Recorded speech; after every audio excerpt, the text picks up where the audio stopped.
कशी आहेस सावली? मी बरी आहे. तुम्ही सगळे कसे आहात?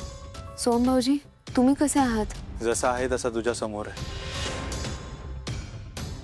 घरी कसे आहेत सगळे? तुम्ही घर सोडून गेलात, कसे असणार? मग मी काय करायला होतं सावली वहिनी? तूच सांग ना मला. माहित नाही, पण मला असं वाटतं की तुम्ही इतक्या तडकाफडकी घर सोडून जायला नको होतं. हो, मी तेच म्हणलो तुला. हे वागणं पटलं नाहीये मला. हे काय बोलताय तुम्ही? माझा नवरा माझ्या पाठीशी उभा आहे तर तू असं बोलतेस? अगं, तुझ्या नवऱ्याने जे काही केलं ना तुझ्यासाठी, म्हणून आज ही माझ्यावर वेळ आली आहे. तारा मॅडम, पण त्यांचा तसा हेतू नव्हता ना. त्यांनी जे काही केलं ते चांगल्यासाठीच केलं, आणि त्यांनाही माहित नव्हतं की ह्याचे परिणाम एवढे वाईट होणार आहेत. सावली, अगं राजदादा जेव्हा चुकला होता ना तेव्हा मॉमने त्याला घरातून बाहेर हाकलून दिलं होतं, पण काही दिवसांनी मॉमने त्याला परत घेतलं घरात. माझी तर एवढी मोठी चूक पण नाहीये. मला असं वाटतं की मॉमने मला माफ करावं आणि परत घरात घ्यावं. एक मिनिट. जे झालं ते झालं. आता वाद घालून काही मिळणार नाहीये. गोष्टी बिघडवण्यापेक्षा सुधारण्याकडे आपण जास्त भर द्यायला हवा. आणि त्यासाठीच सावली वहिनी आम्ही तुला इकडे बोलवलंय. हे बघ, जे झालं ते झालं. याची चूक त्याची चूक व्हॉटेव्हर काही असू देते. मॉरल ऑफ द स्टोरी ही आहे की मला आणि ताराला आता लवकरात लवकर परत घरी यायचं आहे, आणि ते मॉमच्या मर्जीशिवाय होऊच शकत नाही. सो सावली वहिनी, मी तुला रिक्वेस्ट करतो की तू प्लीज मॉमचं मन वळवायचा तू प्लीज प्रयत्न कर, आणि मला खात्री आहे की तू हे करूच शकतेस. मी बोलले त्यांच्याशी आधीच. सारंग सर पण बोललेत, पण ते ऐकायलाच तयार नाहीयेत. वाटलंच मला. स्वतःच्या मुलापेक्षा आता तिला तत्व महत्वाची झाली.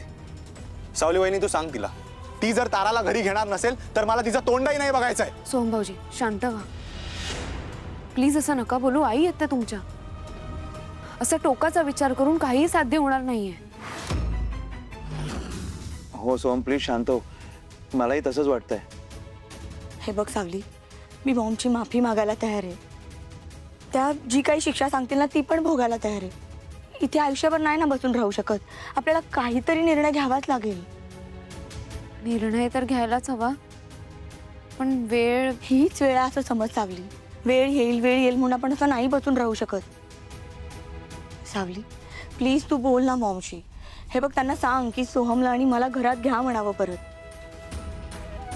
त्या जे काही सांगतील ना आम्ही सगळं करायला तयार आहोत. हो, मलाही हाच पर्याय योग्य वाटतो. मन तुटण्यापेक्षा मन एकत्र आलेली कधी चांगलंच. प्लीज तू बोल मॉमशी, प्लीज. ठीक आहे, मी योग्य संधी मिळाली की बोलते तिलोत्तमा मॅडमशी. संधीची वाट नको बघू, संधी क्रिएट कर. मी तर म्हणेन आजच बोल मॉमशी. सावलीवनी, मलाही तेच वाटतंय. आज काय ते फायनल होऊन जाऊ देत. आणि सावली, तुला वाईट वाटेल कदाचित, पण बोलतेच. हे जे काही घडलं ना त्यामागे तू सुद्धा तितकीच जबाबदार आहेस. माझ्यावर ही जी काही वेळ आली आहे त्यासाठी तू सुद्धा तितकीच रिस्पॉन्सिबल आहे. त्यामुळे याची भरपाई समज. सो तुला हे करावंच लागेल.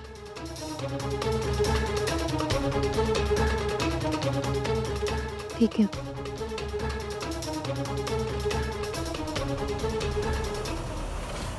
काही म्हणा माई, आपलं नशीब खराब आहे हेच खरं. नाही, मला खरं सांगा, काय होतं त्या पोरीकडं? नुसता आवाज. अहो, पण त्या आवाजाला सूर तुम्ही दिले, तिला गाणं तुम्ही शिकवलं. जर ती गाणं शिकली नसती वेळेत तर आज देवळामध्ये जाऊन फक्त भजनं म्हणत बसली असती. हा, काही नाही हो, करता करविता तुम्हीच तिचा. नाही तर हाय काय त्या पोरीकडं? सांगा बरं. बरोबर बोलतेस जयंती, 100% बरोबर बोलतेस. पण आपलंच नशीब खराब ना. तिला मिळाला चांगला श्रीमंत नवरा, वरून तिच्यावर प्रेम करणारा नवरा, एवढं मोठं खानदान. मग आता ती कशाला दबेल मला? हां, अगं त्याच्यामुळेच तिच्यात एवढी हिंमत आली मला नडायची. जर सारंगशी तिचं लग्न झालं नसतं ना तर बरोबर आयुष्यभर माझ्या ताटाखालचं मांजर बनून राहिली असती. पण आणि तिचं लग्न झालं आणि सगळा घोळ झाला. तुझ्याचमुळे झालं हे. जेव्हा तिचं लग्न ठरलं तेव्हाच तुला मोडता घालता आला नाही याच्यात. हा, तेव्हाच मोडता घातला असता तर आज आपल्यावर ही वेळ नसती. आला गोल गोल गोल फिरून परत माझ्यावरच आलात ना माई. हा, फक्त माझी चूक दिसते ना तुम्हाला.